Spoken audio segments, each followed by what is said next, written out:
Bonjour à toutes et à tous, bienvenue sur Misscom.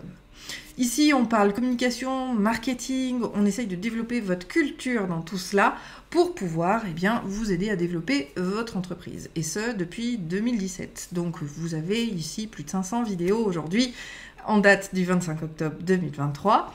Il y en aura probablement plus avec les années, selon la date à laquelle vous regardez cette vidéo. Et pour tous ceux qui me découvrent, salut à tous, je suis Claire Négrier, aka Misscom, vous l'aurez compris.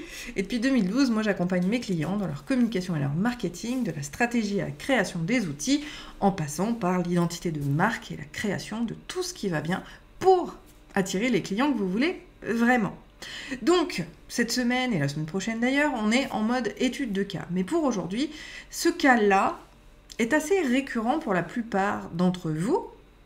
C'est celui justement de ne pas forcément ajouter dans votre processus les éléments nécessaires au développement de votre visibilité et de votre crédibilité. Donc j'ai eu envie de revenir là-dessus aujourd'hui.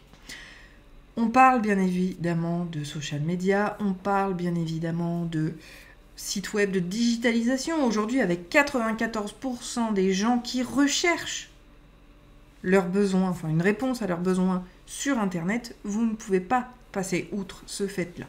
Sauf qu'il y a bien des schémas d'analyse, comme on peut le dire, autant de votre part que de celle de vos visiteurs, pour amener à une collaboration, ou à une vente, si on veut l'appeler comme ça. Le premier, c'est celui de la visibilité, de savoir exactement où vous allez pouvoir diffuser votre message et comprendre ses intérêts, le comment vous pouvez être plus visible auprès de potentiels clients. On l'a déjà abordé dans de nombreuses vidéos que vous retrouverez là-haut. Et la deuxième, c'est le principe de preuve sociale. La preuve sociale, il faut le savoir, 96% des gens qui ont une envie d'acheter un produit ne le font que s'il y a des retours clients déjà testés, déjà vérifiés, qui va vous apporter leur apporter le moyen de juger si votre produit, votre service va être intéressant pour elle ou lui.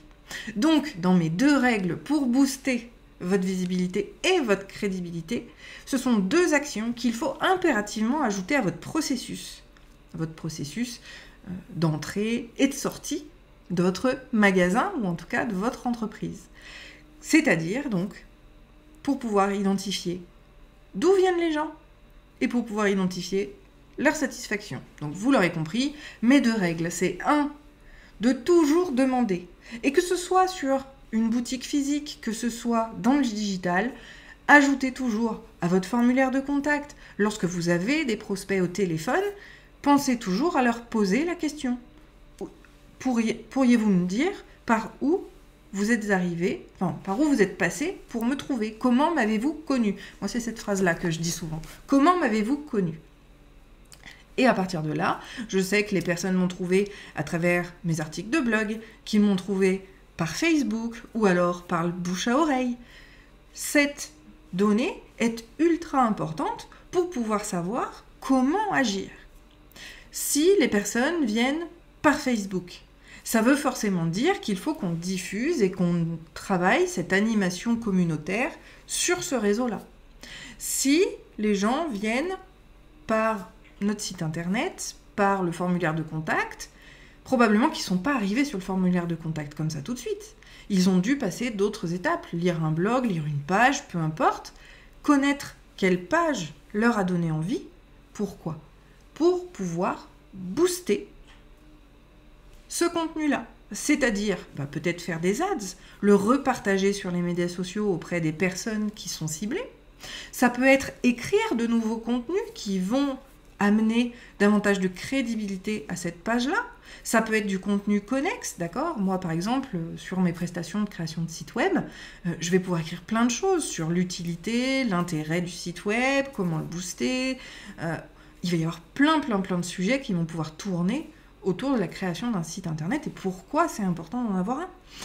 Toutes les informations que vous allez glaner sur le fait sur le par où arrivent les gens, va vraiment vous permettre de booster ça, si c'est le bouche à oreille. Parce que je vous entends déjà arriver en me disant, mais moi, mes clients, ils arrivent du bouche à oreille, comment je peux faire ? Eh bien, on va travailler là sur la notion de 1, fidélisation, 2, l'affiliation. La fidélisation, parce que c'est souvent déjà des clients acquis qui nous envoient des gens. Donc là, on parlera de fidélisation. C'est la fidélité de votre client qui le pousse à vous recommander auprès de quelqu'un. Donc l'idée, c'est de remercier, de mettre, et moi c'est ce que je fais, quand un client me recommande, alors la plupart du temps, ceux-ci préfèrent avoir des services offerts, ou alors ça peut être une forme de rémunération. Si ce sont, et ça ces gens-là aussi en font partie, si ce sont ce que j'appelle des ambassadeurs, et c'est pas forcément nos clients les ambassadeurs, ça peut être des gens qui gravitent dans notre univers, qui font partie de nos communautés, qui n'ont pas besoin de nos services, mais qui sont tellement convaincus de ce que l'on fait, qu'ils vont nous recommander dès lors qu'ils rencontrent quelqu'un qui aurait besoin de nous.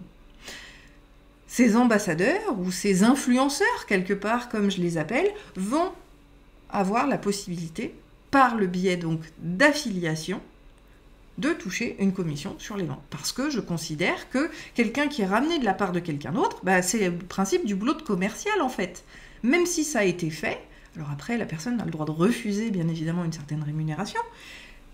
Il n'empêche que moi, je le mets toujours en avant, et quand quelqu'un arrive de la part de quelqu'un d'autre, je vais lui proposer une petite rémunération pour m'avoir apporté un client. Et encore une fois, si ce n'est pas une rémunération financière, ça peut être une rémunération autre, avec une séance de consulting offerte, un service de création offert, peu importe, en fonction du besoin, et bien évidemment de la limite, je dirais, concevable sur cette notion de récompense.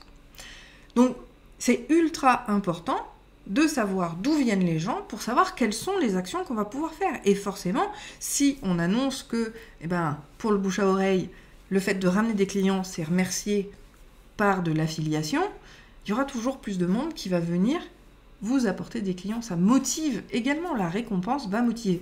Même si il la refuse à la fin, c'est simplement dans notre cerveau que ça se passe. Quand il y a une récompense, on a plus envie d'y aller. La deuxième règle qu'il faut impérativement mettre en œuvre par rapport à sa communication, ou plutôt son process dans son entreprise, pour pouvoir booster, plus la crédibilité pour le coup. Le premier, c'était sur la visibilité. Le deuxième va surtout avoir un impact sur la crédibilité. C'est de toujours, au grand jamais toujours, demander des retours clients à vos clients. Des témoignages, des retours. Comme je le disais en introduction, 94 ou 96% des gens qui ont l'intention d'acheter vont le faire seulement s'il y a des retours clients.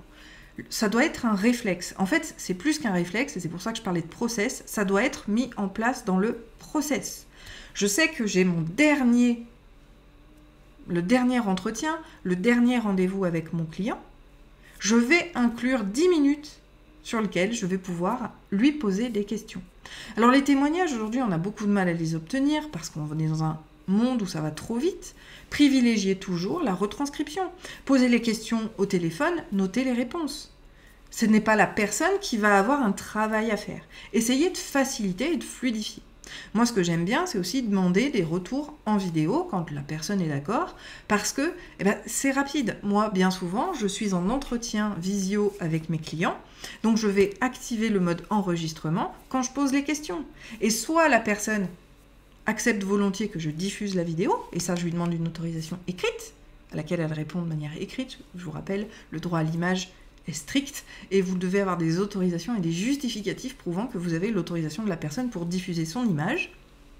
Donc, je demande de manière rédactionnelle l'autorisation pour diffuser la vidéo, en sachant qu'elle m'a déjà dit oui, bien évidemment.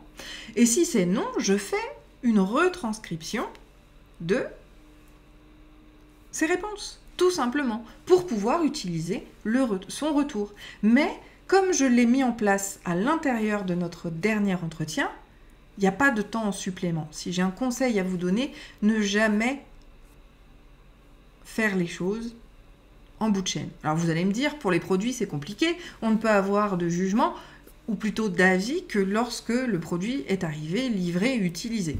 Bien évidemment, chaque spécificité aura ses propres limites. Et là, vous n'avez pas le choix que d'envoyer effectivement des formulaires pour demander l'avis des gens. Plus vous allez mettre d'avis, de complexifier le retour de ces avis, moins vous en aurez.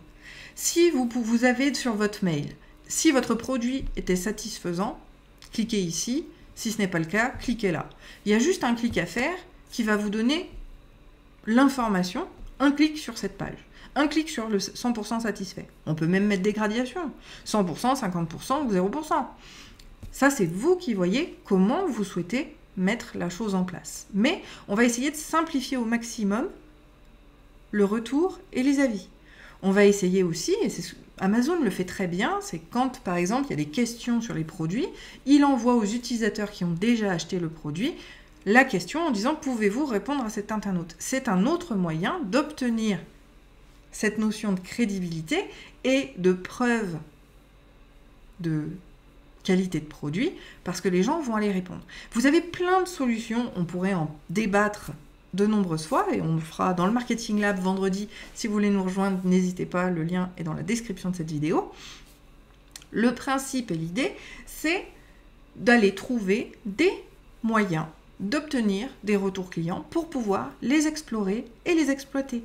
Ça va nourrir vos réseaux sociaux, ça va nourrir vos pages produits et donner envie aux gens de pouvoir effectivement acheter vos produits ou vos services. Mais c'est un passage obligé pour pouvoir développer votre crédibilité, votre sérieux. Et une entreprise qui a des témoignages à foison aura toujours beaucoup plus d'impact en termes de communication que celui qui n'en a pas.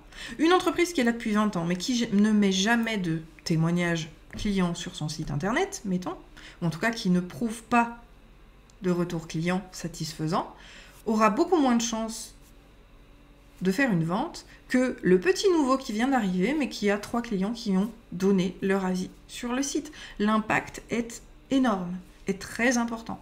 Et pour le coup, il n'y a pas d'histoire de nouveaux arrivés, c'est un biais cognitif, encore une fois, nos raccourcis du cerveau, qui s'appelle le biais de référence, qui nous impose, encore une fois, c'est notre cerveau, on n'y peut rien, que lorsqu'on a une échelle de jugement par rapport à l'avis d'autres personnes et qu'on fait partie d'une communauté, et qu'on a l'avis d'une communauté, on a envie d'y aller.